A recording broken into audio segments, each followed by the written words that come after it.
So let's go move on to match 2. This match will be a TVZ. It's going to be a TVZ between ForGG, our Terran, Leakaf Oz, and our Zerg player is Luxury with Sparkies. I'm personally excited for this match. Both players are both interesting players, and the map itself is Blue Storm. So we'll see what kind of strategies either one has prepared. Fighting.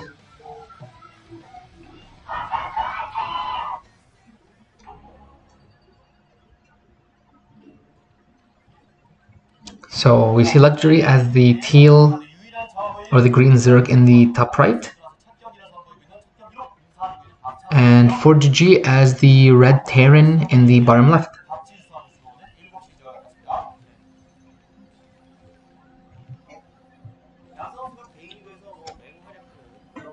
So I mean, there is a couple of different things that ForGG can do. He can wall off and go for like a factor opening if he wants, keeping in mind that there is a choke at the expansion that Vaults will have to go around, so that can be a bit worse. I believe I've seen some games on this map where the players will build a factory right near the Zerg's, like 12 o'clock in this case, and then float the factory in and make the vultures there.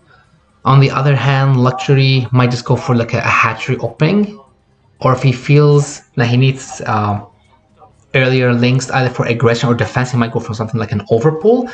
Now we do see the Overlord is being made, so no 9 pulls or anything along those lines.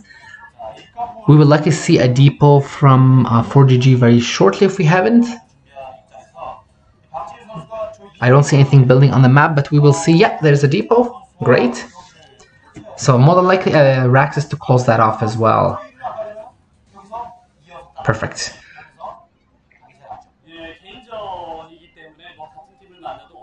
On the other hand, I would love to see if a pool has come down, but I don't see anything, so probably a hatchery first from Luxury.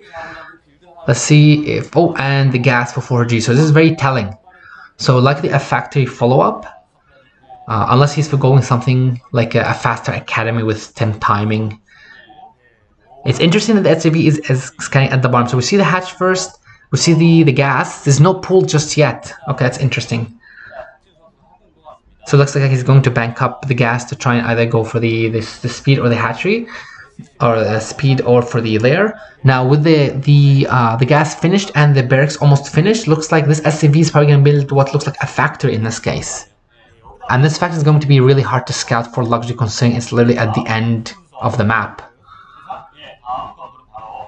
And with the way the Overlord is coming in, it's unlikely it's going to see inside the base. Plus, keeping in mind that the pull is late.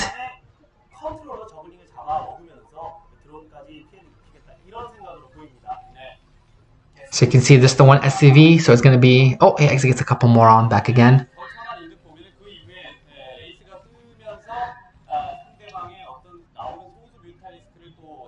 Now the hatch is almost done for Luxury. His pool's almost done as well. Probably going to get speed ASAP.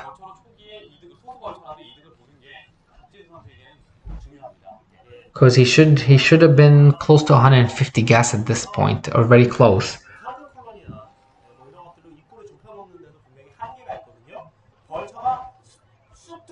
So let's just hope we take a quick look inside.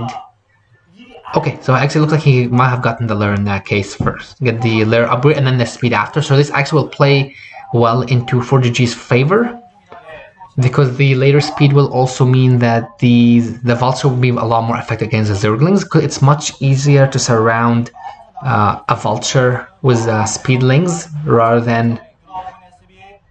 oh, but there is quite a bit of Zerglings that he's making. That's about 6. And if I'm not mistaken, there might be 2 more making. Oh, and we see the 2-port follow-up.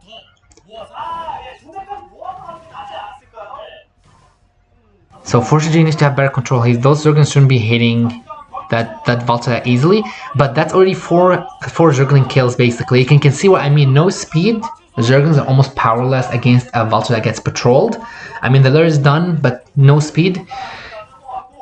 Oh, looks like... so the speed is actually finished right now. The first vulture is down, and you can see the second one is going to be caught as well. That is quite a huge amount of Zerglings, but you can see just how hard it is to to micro against speed Zerglings because they can easily close off the path, and that Vulture will go down. So the damage was done, which was great. The question is ForGG ready, or is Luxury ready for this 2-port follow-up? Because you can see 2 Wraith are making, and that's a huge amount of Zerglings. So is he going to go for the Spire or the Hydroden? It looks like he's going for the Spire, and it's about halfway done. So these Wraiths will definitely be out before that, and it looks like the Vultures are being banked up by ForGG.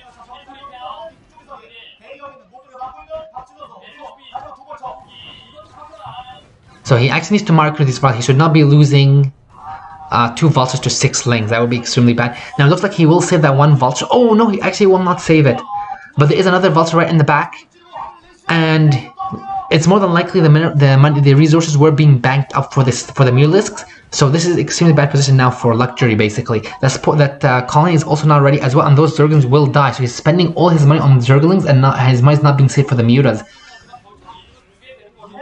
So what, 2 Zerglings versus 2 Vultures? And the Wraith are out as well. So essentially, Luxury is going to have to make the hard choice between deciding what to spend his money on. But the thing is, he needs to balance this, and it's pretty hard to do when you have 2 Vultures in your main and you have 2 Wraiths at your expansion. And he's going to be supply blocked as well. So honestly, at this point in time, I mean, this Sunken will finish, but that's 3 dead drones. And those Vultures can just camp the back. The Mirrors are out though, and the Wraiths don't have... Oh, and that's gonna be... Oh no, so that drone was saved. Now the Wraiths are out, or the Scourge are out, but Cloak is coming in, and the economy of Luxury has been hit pretty hard by this move from ForGG. Even though his initial Vulture micro was decent until speed kicked in and he kind of botched it, but also because of how well Luxury played that. At this point in time, it's definitely swung in ForGG's favor. Now he doesn't have Cloak just yet, so he needs to save as much of this Wraith as he can. So he's gonna have to get a nice patrol. Come on. Looks like he might be waiting just for the Cloak. There you go. So it looks like he was waiting for the Cloak to finish. At this point in time, with no Overlords, he can just hit these Mutas. Now he does have more than enough basically, and a single Muta is not going to do against 4 Wraith, and that's going to go down as well. That is quite a bit of Scourge though, but he's going to move just outside of the range. So you can see what I meant regarding Wraith basically. With good micro and positioning and knowing exactly what situations to use them in, like the decision making, they can be pretty powerful, but they're also weak enough units that you can't just, myth race and expect to win the game, especially if your opponent is extremely competent. So essentially it comes down to your decisions and how well you're able to execute the strategy you have in mind. So far, ForGG has been executing it pretty decently. Now there is quite a bit of Muta risk, and I do expect Overlord speed to kick in. But again, the economy for Luxury is extremely bad at this point, and we do see the natural Barracks Academy follow-up. So typically what happens is that once you do the 2-port, the Terran will add in, 2 racks go up to 3, get stim, and then push out along with the rest for like a big push. And you can see that Luxury is basically just recovering his drone count, because his XP has no drones on it. He's been forced to make Sunkens and just put all his money into Mutalisks and Zerglings. So eco-wise, ForGG's favor.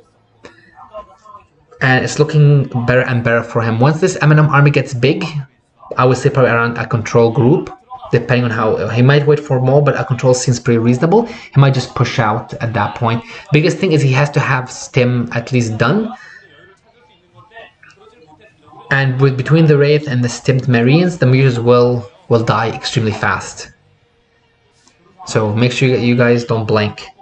There is a comsat. I'm not personally sure if he's expecting some kind of a lurker for it, but it wouldn't make sense at this point because against Luxury is in a bad position. But it might be just to scout what's going on, just to see what he's doing. And you can see Overlord speed is done. So these mirrors can change the Wraith, but there is quite a bit of them as well, and the Overlords only move so fast. Now, one thing that's going to happen now is there is quite a bit of Marines here, so Luxury can't engage this, but he's going to be losing his drones, and he's going to be losing that Overlord as well.